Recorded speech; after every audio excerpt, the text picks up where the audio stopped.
Okay, so this is the first chapter of class 9 in physics, that is motion. ठीक है, तो motion में basically आज हम लोग डिस्कस करेंगे what is motion and rest, what is frame of reference and what is distance and displacement. ठीक है, and this is very important topic for any student who have any intention of learning physics in future. जिनको ये physics पढ़ना है आगे और आगे physics पढ़ना चाहते हैं तो उनके लिए ये एकदम बेसिक चैप्टर है. So let us start. What is motion? Motion क्या होता है? तो मोशन का डेफिनेशन क्या है? बेसिक डेफिनेशन मोशन का क्या है स्टूडेंट्स? बेसिक डेफिनेशन होता है कि जब किसी चीज़ का पोजीशन टाइम के रेस्पेक्ट में चेंज होता है. अगर किसी चीज़ का पोजीशन टाइम के रेस्पेक्ट में चेंज हो रहा है दैट इज मोशन, और अगर टाइम के रेस्पेक्ट में उसका पोजीशन चेंज नहीं हो रहा है then that is at rest. ठीक है, मीन्स मोशन को हम लोग लिख सकते हैं change in position, change in position with time. Means time के रिस्पेक्ट में पोजीशन का चेंज होना is called motion, right? Then what is the rest? Just opposite of this. Rest क्या होता है? इसका जस्ट ऑपोजिट कॉन्सेप्ट है. रेस्ट का मतलब क्या होता है? रेस्ट का मतलब होगा, रेस्ट मतलब क्या है? No change in position, no change in position with rest time. Time के रेस्पेक्ट में अगर किसी चीज का पोजीशन चेंज नहीं हो रहा है देन हम लोग बोलते हैं कि वो पार्टिकल रेस्ट में है. और अगर किसी चीज़ का पोजीशन टाइम के रिस्पेक्ट में चेंज हो रहा है देन हम लोग बोलते हैं कि वो मोशन में है. तो होप गाइज ये दोनों बात क्लियर हो गई आपको. आई थिंक दैट्स क्लियर कि मोशन क्या होता है और रेस्ट क्या होता है. मोशन वो चीज़ होता है जिसमें पार्टिकल का पोजीशन टाइम के रिस्पेक्ट में चेंज होता है, और रेस्ट क्या होता है जिसमें पार्टिकल का पोजीशन टाइम के रिस्पेक्ट में चेंज नहीं होता है, राइट? बट यहाँ पे एक बहुत ही इंटरेस्टिंग बात है. सपोज कर लीजिए एग्जाम्पल, एक हमारे पास एक ट्री है यहाँ पे. ठीक है, एक ट्री है और यहाँ पे एक कार है, राइट? यहाँ पे एक कार है. क्लियर? यहाँ एक कार है, that is a moving car. एक कार है जो मूव कर रहा है रोड पे, राइट? तो ये कार यहाँ मूव कर रहा है, मूविंग सपोज इस डायरेक्शन में मूव कर रहा है, राइट? और यहाँ पे एक स्टूडेंट, एक मिस्टर एक्स यहाँ पे खड़ा है. ठीक है, एक मिस्टर एक्स यहाँ पे खड़ा है. Suppose this x, okay, and this is the car, right? अब अगर हम लोग ये बोले कि what is the condition of या what is the state of the tree, इस ट्री का क्या स्टेट है मिस्टर एक्स के रिस्पेक्ट में, तो हम लोग बोलेंगे the tree is at rest with respect to, हम लोग with respect to को स्टूडेंट शॉर्ट में लिखते हैं WRT, with respect to mister x. Mister x के रिस्पेक्ट में अगर हम लोग बात करें तो ट्री जो है वो रेस्ट में है. ऑब्वियसली मिस्टर एक्स देख रहा है इस ट्री को, तो ट्री का पोजीशन टाइम के रिस्पेक्ट में चेंज नहीं हो रहा है, तो मिस्टर एक्स कह रहा है कि ट्री जो है वो रेस्ट में है. Correct guys? But what about this tree with respect to the car? The tree is in motion, with respect to moving car.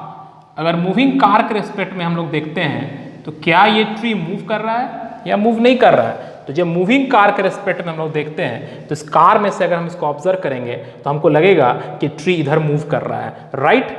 So same चीज, सेम थिंग, ट्री को जब हम इस मिस्टर एक्स के रिस्पेक्ट में बात कर रहे हैं, मिस्टर एक्स के रिस्पेक्ट में जो ऑब्जर्व कर रहे हैं then that is at rest. But when this tree को हम लोग ऑब्जर्व कर रहे हैं दिस मूविंग कार के रिस्पेक्ट में then that is in motion. So यहां पे रेस्ट और मोशन जब हम लोग बोलते हैं, so the most important factor is from where we are observing. हम जिस ऑब्जेक्ट को मोशन में या जिस ऑब्जेक्ट को रेस्ट में बोल रहे हैं उस ऑब्जेक्ट को हम ऑब्जर्व कहां से कर रहे हैं, दैट इज वेरी इंपॉर्टेंट। एक रियल लाइफ एग्जाम्पल जो हम लोग हर कोई देखते हैं, जब हम ट्रेन में मूव करते हैं, जब ट्रेन में मूव करते हैं और हम लोग आउटसाइड बाहर देखते हैं तो प्लेटफॉर्म्स में जो शॉप्स है, जो ट्रीज है, जो लोग है, वो मूव करते हुए दिखते हैं, राइट। बट हम लोग क्योंकि हम लोग खुद एक मूविंग प्लेटफॉर्म पे हैं, तो इसीलिए जहां से हम ऑब्जर्व करते हैं उसको बोला जाता है frame of reference. So what is frame of reference? So frame of reference होता है, फ्रेम ऑफ रेफरेंस होता है, frame of reference. So what is frame of reference? Frame of reference, the frame from which observation is made, right?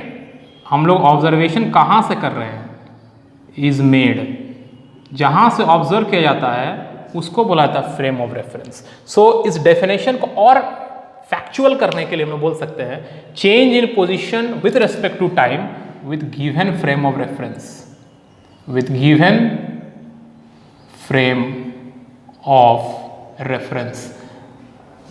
मतलब वो rest में तो दिख रहा है लेकिन सबके रेस्ट में, सबके लिए नहीं हो सकता है। एक पर्टिकुलर फ्रेम के रिस्पेक्ट में वो रेस्ट में, या एक पर्टिकुलर फ्रेम के रिस्पेक्ट में वो मोशन में होगा, ठीक है। No change in position with time with given frame, या with respect to given frame of reference, right students?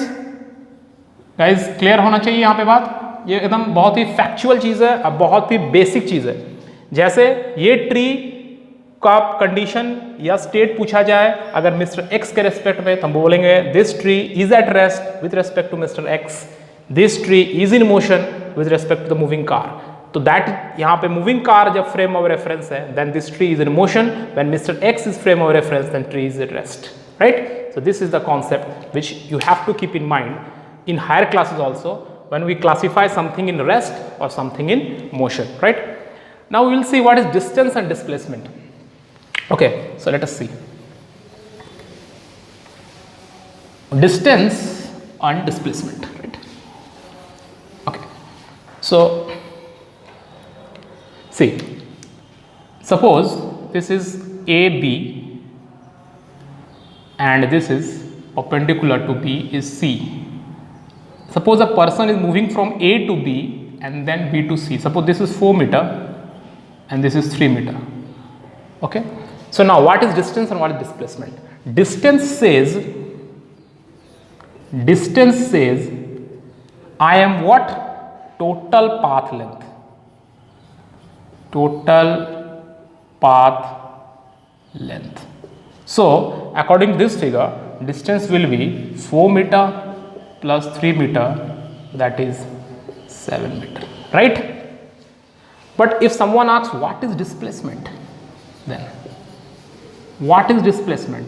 Simply remember it is change in position. It is equal to change in position. It doesn't matter how the position is changing. कोई फर्क नहीं पड़ता कि change कैसे हुआ, बस ये remember करना है कि डिस्प्लेसमेंट का मतलब चेंज इन पोजीशन होता है। मतलब इस पार्टिकल का इनिशियल पोजीशन ए था, फाइनल पोजीशन सी है, so this is the displacement, right. और डिस्प्लेसमेंट कितना आएगा अगर पाइथागोरस से हम लोग कैलकुलेट करें, so displacement will be 5 metre, correct. So this will be 5 metre. So there are numerous things about displacement, but just remember this simple thing: the displacement is change in position and distance is the total path length. Okay.